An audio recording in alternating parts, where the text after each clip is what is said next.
After my last post, I decided to go looking for any contacts I could remember from the time when I was speaking to Angelica.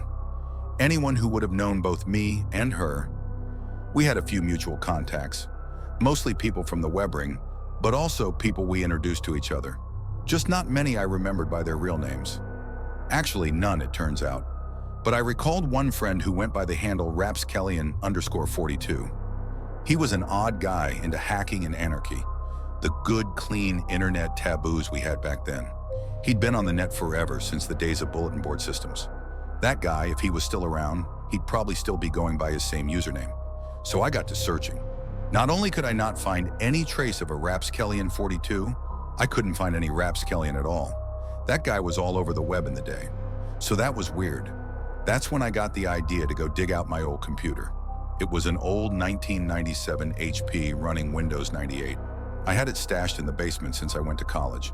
It would at least have all of my old contacts stored just where I left them. I waited 5 minutes for it to boot up, got the Ethernet cable plugged in, and she was ready.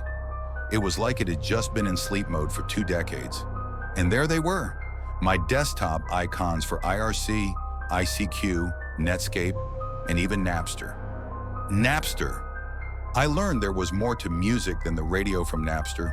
Some good memories. Anyway, I honestly wasn't sure ICQ would load. I know ICQ still exists in some form, but I just doubted their servers would still accommodate the old software. One of the key features of ICQ that made it so ahead of its time was that, besides being the only instant messenger, it also allowed offline messaging.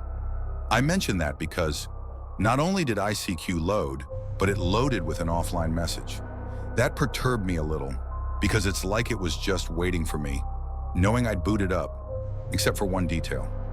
The message was dated from November 1999. It was from Angelica, so it had to have been sent right before she disappeared. It just said, "You coming?" I went cold. Even weirder is that I know I'd been on ICQ after November 1999. I'd say I used it up to 2001 or so. That's when I went to college. It's like the message got trapped in the server all that time, and I was only getting it now. That gave it an even more ghostly feel. I closed the message and looked for rapskelian42. I was hoping just to find an email address on his ICQ info. I really didn't expect to see a green online icon beside his name, but that's what I got. That only added to how unsettled I was. I checked my phone to make sure it really was 2017. Then I fired off a message to Rap saying, "Hey man, long time no speak." I didn't want to just start with business after all that time. I was relieved when he replied back with a friendly hello and asked me how I was doing. So much weird stuff had happened, I was half expecting him to quiz me to see if I was really me. After exchanging pleasantries and catching up a little, I had to ask him why he was still using ICQ after all this time. He said it's because of Y2K. Y2K really happened. It just didn't happen the way everyone expected. It was way more insidious. We all thought computers would just stop working because they couldn't handle the millennium change. But it wasn't that they stopped working. Something happened inside the connection of things. Something bad. The old equipment would be fine, but everything made after December 31st, 1999 would be tainted. That's why he still used ICQ and never let go of his net zero dial-up connection. I hadn't heard a Y2K conspiracy theory in a very long time, so that was interesting. I chose to ignore it and asked him if he knew about Angelica going missing back in '99. He said he didn't. He figured she just dropped off the internet. Not coincidentally, she went missing right at Y2K, he noted. If that last message really was sent November 1999, then he was right actually. Given his views, I knew Rap would believe me when I told him what was happening. So I let it all out. And he did believe me. He told me that reminded him of something he heard from another old friend just recently. There was this guy, RRXT4R, or to his closer friends just Reggie, who used to frequent an internet forum on hacking and freaking back in the mid-90s. He had a lot of friends there, was well-spoken and clever enough to earn real respect. Over time, as often happens, he just drifted away from the forum.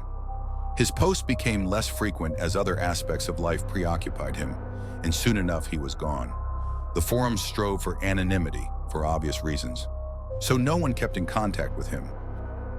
The forum's still there, nowhere near what it used to be, but the regulars are dedicated. A few months ago, after 20 years' absence, Reggie suddenly shows up on the forum again. His posts are polite, conversational, but just off somehow, like someone feigning familiarity. He's just trying so hard. He's asking them all how they're doing, calling them all, at least the old schoolers, by their first names. It's weird, but they're happy he's alive and well, so they reply to him and bring him up to date. Then, without acknowledging anything they say, he starts making post after post about how his life was revolutionized. He found a whole new frontier of hacking. The hacking begins inside you, he said, and he wants to show it to them. The forum folk were flabbergasted by his odd behavior, so they started interrogating him. He goes silent for about a week. Then he sends one last message saying, "I love you guys so much," with a tiny URL link. Rap's friend thinks it's all a joke, and that Reggie was just leading the whole forum up to an epic rickroll. He doesn't click it, because he doesn't need to hear any Astley, and he's busy with something else. He comes back to the forum later, and he decides he's going to go ahead and click the link anyway. It may be something legit. On a whim, he refreshes first to see if anyone replied saying what the link is. He sees a post in reply from a very trusted and respected member of the forum saying, in all caps, "Do not click that link, whatever you do," and that is not Reggie. That was enough to dissuade everyone from clicking. The fake Reggie deleted his account immediately. The forum moderator and others tried to figure out who the guy was, but no luck. The guy who made the all-caps post explained after that he tried to safe browse the link with an old Linux box, and whatever was in there wrecked it. And that box had security out the wazoo. He couldn't explain it. Also, before it wiped out, he thought he saw a picture of himself as a child flash on screen. That, more than anything, convinced him to post the warning in all caps. He said he truly felt it was dangerous. I agreed it was weird for two mysterious internet stories to come his way like that, but I didn't see a connection. Rap went on to explain how this was all a part of what Y2K brought into the digital world. I just told him to let me know if he thinks of anything else that could help, and that I would stay in touch. He casually mentioned, as we were saying our goodbyes, how he still checks my homepage and that I've been doing great work. Keep it up. That took me aback because I don't even have a homepage. So I asked him what homepage he means. He said myfortunecity.com. He's been reading my updates all these years, even after we lost contact, and he's impressed how it's grown. I told him I really didn't understand. I hadn't updated that page since '99 when I created a Mirror of the Heaven's Gate website. Tasteless, I know. And besides, does Fortune City even exist anymore? He swore that he's been reading updates all this time. I could tell he was getting angry. He said he's not an idiot. He knows what he's been seeing, but he can't remember what any of the updates were actually about. They were about the future. That much he knew, and he remembered being hooked. Rap went quiet for a few minutes. Then he said he's looking at the homepage right now. He can send me a screenshot. It was last updated yesterday, and it's all about what they're talking about now and what's going to happen next. Now this was really creeping me out, because while I was waiting for him, I looked it up, and Fortune City ceased to exist in 2012. I told him that was impossible. He pasted the link to a Fortune City page to me and went offline right after. The link just redirected to Doster.com. I sent him some offline messages with my contact info and to let me know if he's okay. I haven't heard from him since, and I do hope he's all right. I had to walk away from that computer for a while. I felt like I was being watched or something.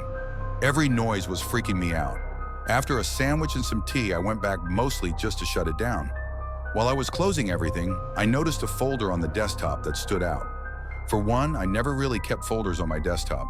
And two, I didn't remember this folder at all. It was called Noah's Cape, which sounds like a crappy Bible game. And I never played crappy Bible games. But it wasn't a game inside the folder. It was all pictures and WAV files. My instincts told me to just close the folder, shut down the computer, and forget I had even seen that folder. My curiosity got the better of me. I went ahead and started opening the pictures. All the pictures were of the same thing. They were pictures of me as a teenager, all different days, all in my bedroom, just me sitting at my computer doing whatever. Mostly from behind me, some from beside me. What was clear was that I couldn't have taken any of those pictures, but I didn't seem to be aware of the photographer, even though he would have to have been right beside me. And I didn't have any recollection of anyone taking these pictures either. They seem pointless to have ever taken, let alone kept. It gives me the willies now just thinking about it, because who took those pictures? Why? The WAV files were the same. They were recordings of me muttering to myself, typing, moving around on my computer chair. Nothing of any interest, and nothing I would have recorded, until one of the files when I finally heard a voice that wasn't my own. It was a voice I'd never heard before in my life. I would have remembered that. It was a hollow metallic man's voice, almost inhuman. It whispered with a hiss, "You coming?" I shut down the computer and left the house. I was so freaked out that I didn't even want to be in my own home. I just drove around for a while and didn't think. I still can't make any sense of any of what's been happening. Nothing else has happened since, thankfully. Not sure I could take any more, but I also don't think I can drop this. I just need to figure out what to do next. I might try contacting some computer guru friends and see what they can turn up.